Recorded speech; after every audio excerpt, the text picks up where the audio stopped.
Had a lot of people ask, what is in your bag and why do you have the particular clubs that you have? Because I do have an unorthodox bag. Well, let's take a look at those very clubs that are in my bag. Let me slide my camera away here. Okay, so I start off, I have the longest driver in the game, which is the TaylorMade TSI 3.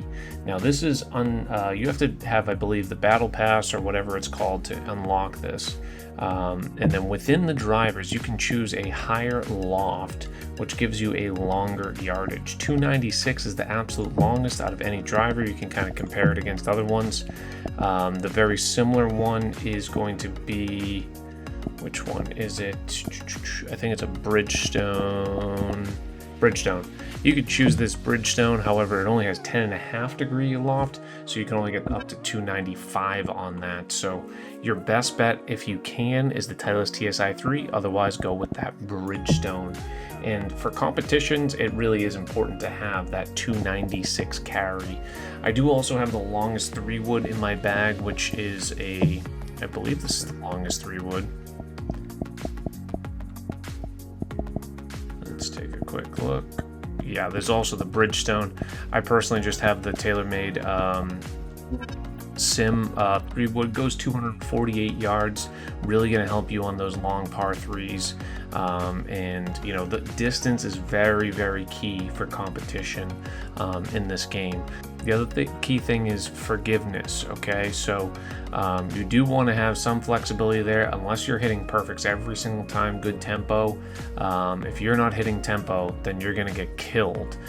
So what I have is I have a bag that is spread out as far as yardage gaps. I have very forgiving clubs, but I also want to cover as many different yardage as I can and not have a particular gap where I'm like, oh, I don't have a club for this. Pretty much all of these clubs allow me to shape for a particular distance, whether it's loft or de-loft a little bit on a club. Anything 200 or less, I feel comfortable that I have a club in the bag that I can hit that distance. The 3 hybrid, I do have one of the longer ones. It is it's kind of right between the 3 wood and the 4 iron. I could go potentially a little bit longer on the 3 hybrid, but sometimes I want to hit that 215 number so you can kind of de-loft and loft it a little bit more. So really kind of eliminating that yardage gap almost all the way up to 225. I'd rather have a little bit of a gap in that 230, 235 range than have one at the 220, 215 range. And by being able to shot shape with the 3 hybrid, which is also a Sim Max, I'm able to do that. Going down the ladder, I have a 205 4 iron, that is a Titleist T100. Next club is a 5 iron at 190 yards, that is a TaylorMade P790. So you can see it went from a 24-yard gap 3 wood to 3 hybrid, a 19-yard gap 3 hybrid to 4 iron. Now I'm only at a 15-yard gap. Between irons, I feel like I can probably make up 15 yards. 15 yards is really on the borderline. This is at the top end of your bag. The majority of your shots going to be closer to the hole, so really going to emphasize the yardage gap difference on the lower end clubs.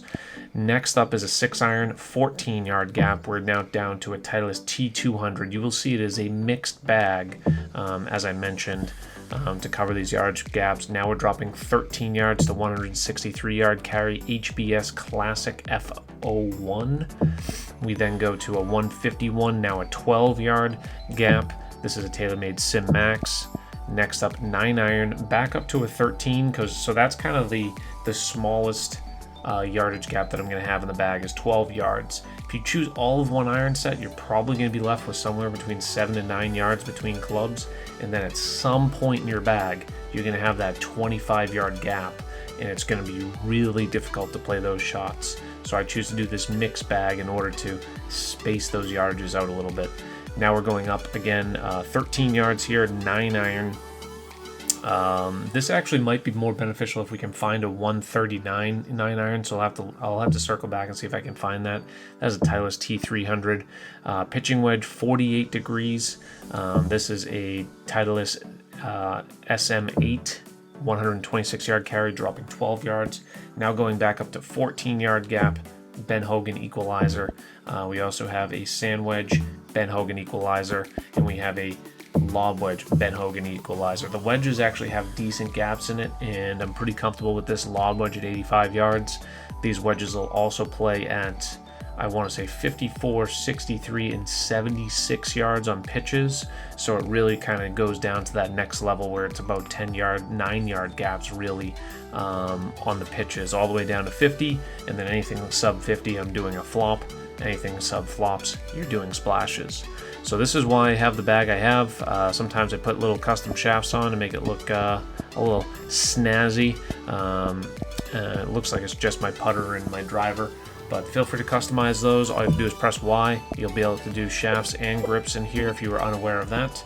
Go have some fun. Let me know what's in your bag, and feel free to throw out any recommendations. The one thing that you may see that you might have is, hey, I want a 3-iron. There aren't too many 3-irons out there, and if you want the longest 3-iron, it is 215-yard carry, but then it does leave a little bit of a gap elsewhere.